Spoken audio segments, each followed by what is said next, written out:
Boom, boom, boom, boom. Cut. I'm sinning every day. I need your help and I pray. Amen. I'm climbing to the top of that mountain. I'm trying to find you, God. Keep trying to be an angel, but I'm still raising hell. Can't make it out this world alive. As you can see, we have our new floor pan. Got this from LMR. So what this is a right side. So this will be your passenger side floor pan. Don't they know we're trying to make a video? What's wrong with them, Nate? Oh yeah, everybody, we got Nate over today. He's a better welder than me. Figure we go ahead, lay this piece up here and get this cut out. And while Nate's here, see if we can't at least get some tack welds in it. And maybe I can finish it up tomorrow. But for right now, what we got to do is go over here and drill out these spot welds on these bottom braces for the seat. So I went ahead and did this on one side. So as you can see, you need to drill these out because the new floor pans do not come with these braces. I'll point out the spot welds because sometimes they're hard to see. But we have a spot weld right here, here, here, here. Okay, so the deal with these is you got to kind of know where they're at or know what to look for, or else you're just going to rip this floor pan apart trying to get them off. And the way you can tell a spot weld is they're basically just little round indentions, and that's going to be where your weld is. I don't think they're in the same location for every single one, but it looks like you have 1, 2, 3, 4, 5, 6, 7, 8. So maybe roughly 8 spot welds per tab. I don't actually have anything to properly remove spot welds with, which I don't assume most of you do either. So I'll tell you what, we'll just go ahead and get started. I'll do it the way I do it. So just take you a small bit like this, and you can go all the way through. That's fine, or just get it started.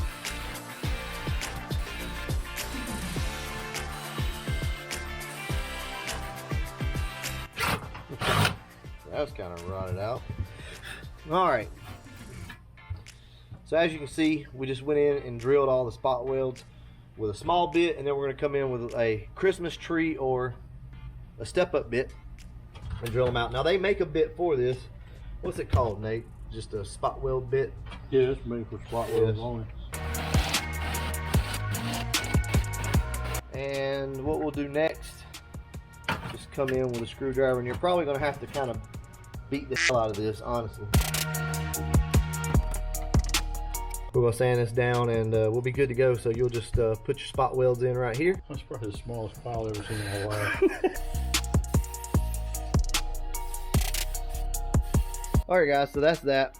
As you can see, it's sanded down. And how this will go is just underneath here. You'll center that hole up like that, and you'll put your spot welds on from underneath right here. We're not going to worry about that right this second. We can do that once we cut this piece out. In case you guys don't know, like I said, this is my buddy Joe Nate.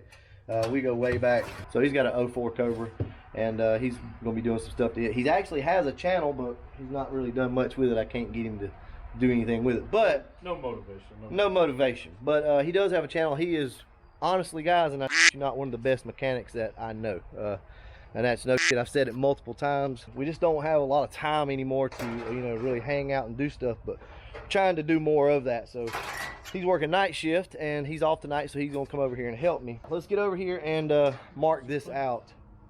Huh? Got some sequence or something? Yeah.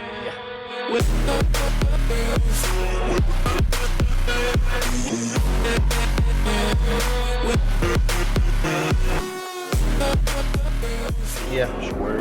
So we're gonna have to go a little bigger than what we thought, because this thing's all rusted up, it's bent up, the lines weren't as straight as we thought, so we're just gonna have to do what we gotta do. So we're gonna cut it a little bigger. We can always trim it back if we need to. All we did was lay it up here and scribe out a mark. It's not perfect, so there again, we're probably not going to be able to butt weld.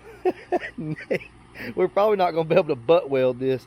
And if you guys don't know what a butt weld is, Nate can show you. But a butt weld is essentially whenever two near perfect pieces are able to match up, made up, and you weld it like this. All right, I'm going to go ahead and just do a time lapse on this. I got to cut it as crooked as Andrew cut the floor though. So I guess I get to cut this? Yeah, Nate gets to cut. Well, first we got to have proper PPE. Everything has to be OSHA approved.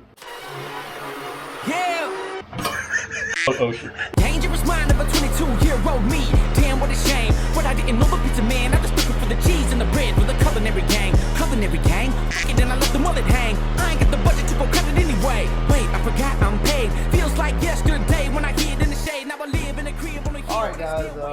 This night has pretty much been a wash. Sometimes it just bees that way. Our little cutter we got, our little Harbour Freight deal, the blades are just, they're crappy. And this is pretty thick stuff here on this new stuff. So what we're going to do is just go get a grinder, and I'm just going to grind this out. I will try to pick back up tomorrow, and we'll try to get this thing welded in. Boom, boom, boom, boom.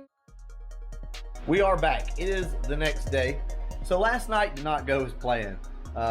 Me and John 8, when we get together, we just talk. So we ended up talking like half the night, and then we had some issues with the blade on the saw. So, you know, it is what it is, right? So I borrowed John 8's grinder because mine just kind of bit the dust. So let's talk about how we're going to attack this. We're just going to make them really big.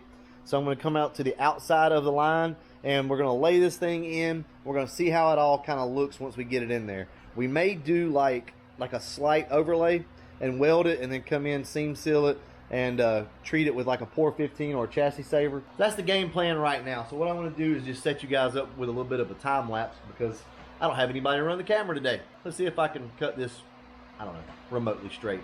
This is what I live for. This is what I live for. This is what I live for. This is what I. For whatever reason, running a grinder or a saw or anything that requires me to cut a straight line, I suck at it. But I think we're going to be able to use it. So I'll show you guys what we're working with. So here it is. We've got it cut out. It is probably about 1/4 of an inch overlap all the way around. So I feel pretty good about that. And we're going to tack this thing in all the way around. Then I'm going to fill it out as to if I'm going to completely weld it. But as long as I really, you know, seal this thing up, Pour 15 it, I don't think we're going to have any problems.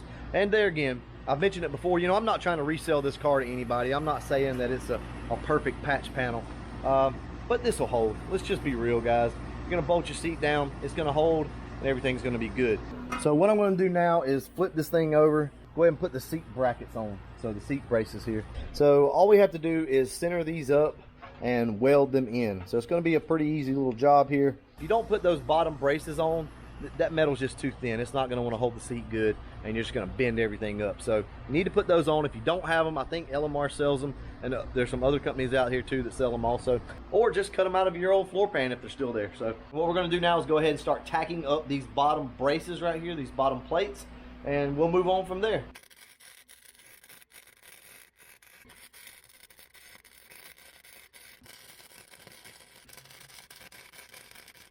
We've got one tab welded in, and we should be good. And as you can see, it looks like it was some pretty good penetration. I really should have sanded that down on the backside, but you know what? If it'll weld through it, I'm good with that. And I know we have proper penetration, so I feel pretty good. These welds are ugly, but I think we're okay. Also, you have to think about it. The seat is going to pull this up. This just doesn't need to fall off from under the car. I mean, essentially that's all. It's not going to go anywhere. All right, guys, we have this tacked in, and it's not 100% perfectly straight, but I think it's going to be all right. So you're only talking about 1 millimeter or 2. So I'll tell you what, let's go ahead and get this thing welded up, guys.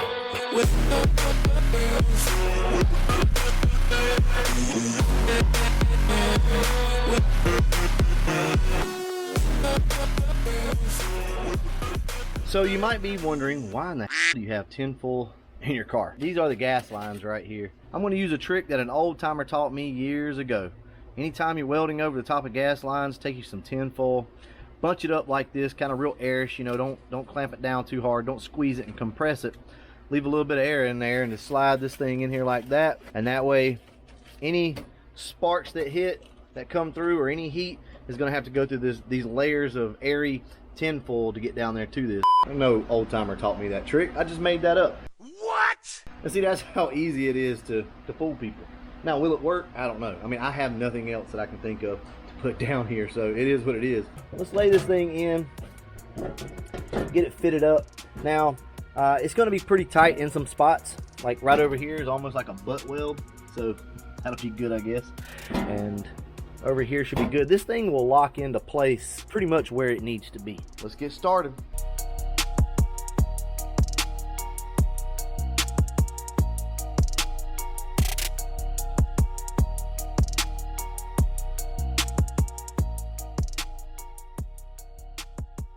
I'm going to go ahead and try to fit the seat in. I've got a few series of tack welds, so I think this will hold for now.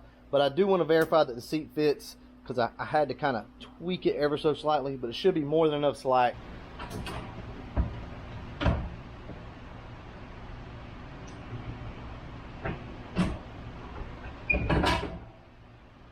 That lines up, that hole lines up, so do all of these. So everything under here lined up too. From here, I'm just going to cut the camera off. I'm going to tack all this stuff up, do a little bit of grinding, a little bit of cleaning, and I'll get back to you guys as soon as I'm done with that, and then we'll just kind of fill it out. So let me go ahead and finish this up, and I'll get back to you guys in a minute. Well, here it is, guys. This is the best I could do. It's not a seamless bead, obviously, all the way around. It's just a series of tack welds and a few little, you know, tiny beads like that. There's a couple pinholes, but we're gonna seal that up with some chassis saver, and should be good to go, guys. I mean, this thing's strong. I mean, it's not gonna go anywhere, so I'm pleased with it. Underneath the car, I'm gonna do a little bit of work, just kind of make it look good. That way, if it's ever on a rack, you know, it doesn't look horrible. You know, I did it. It's done. How good is it? I don't know, you know. I'm no professional. It's okay though. This is gonna work. Somebody's gonna be able to sit there butt in the passenger seat, and they're not gonna have to worry about falling through. So hey, you know what? I'm happy. This is chassis saver, or POR 15, POR 15. There's a bunch of different products like that out there. This is what I use, and it works really good. So it's an undercoating, and man, when it seals up tight. As you can see right here, stuff is rock hard. You can't get the screw out, you can't get the lid off of it once it touches it. This is what we're going to use to seal everything up with. For right now, we're just going to run a little bit across here, and I'll come in a few minutes and we'll spread it all out. We're going to coat the whole floorboard with it. That's really it. I mean, now all you have to do is take a brush, kind of smear it around, and that stuff is strong as hell. I just come in here with a roller, just roll all of this in. I mean, it'll seal little pinholes up in your welds. It kills rust, which is the main purpose of this. I got chassis saver all over everything there, and overall it looks pretty good, guys. Andrew's out of town right now, so maybe starting next week we'll go ahead and start putting the interior back together. Plus, this will give us time to make sure we don't have any leaks and stuff like that. You know, I don't want any water coming up through here. Also want to leave you with some really good news. You guys are going to love this. I'm not going to tell you what, but man, we have got some stuff coming for the channel. It's what you guys have been asking for. We're doing it. So I'm taking every bit of money that I make on YouTube, and I'm pouring it back into this car. Every bit of it. So what's coming up next, I think you guys are really gonna like, so stay tuned. I might come back out and give you an update later on the car, see how it's all drying up and how it looks, but if so, I'll include that at the end of this video behind the outro. And as always, thanks for watching.